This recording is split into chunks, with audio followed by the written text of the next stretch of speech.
An average little boy was born several years ago.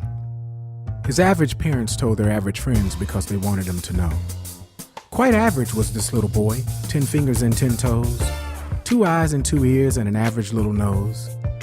The average height and weight, really nothing outside the norm. He had an average sized head and his body was just average form. Now by all accounts, this little boy was about as average as could be. Now would he too grow up to live an average life like his parents? I guess we'll see.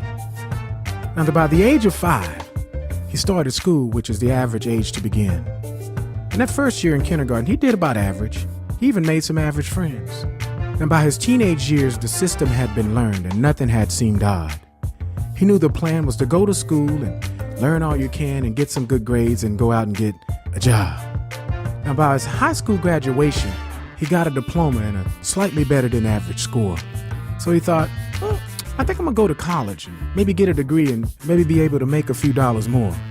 Well, all was done as all was said. He went to college, got his degree, and his accolades were read, and he went out and got one of those jobs like they all had said. Now his dream was to work on a job where he could make a slightly better than average living.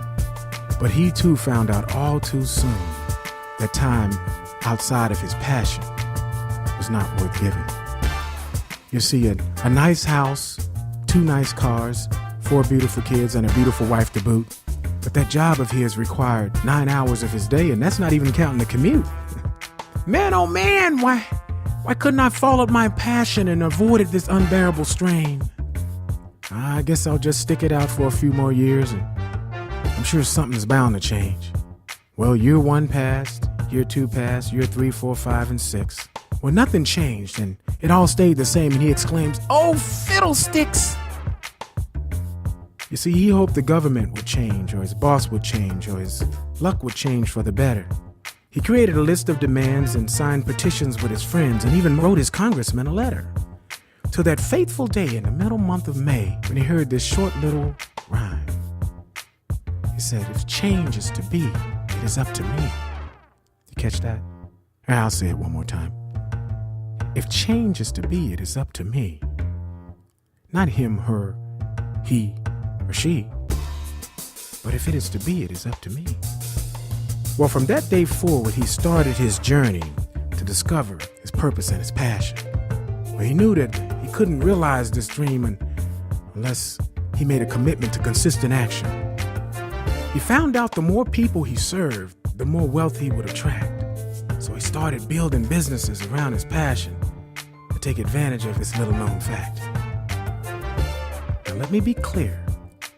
A traditional job is never something to consider as bad. But my intent today is to give you this short poem to remind you of things that you may not have known that you really had. Yes, my friends, if it is to be, it is up to me. That's my rally cry, you see. Dare to change the way you think. Pursue your passions, and you too can be free. This I decree, choose to follow that passion of yours, and you can be free. You know what? By the way, that little average boy was me. This is Cedric Crawford saying, we only get one time through this thing called life.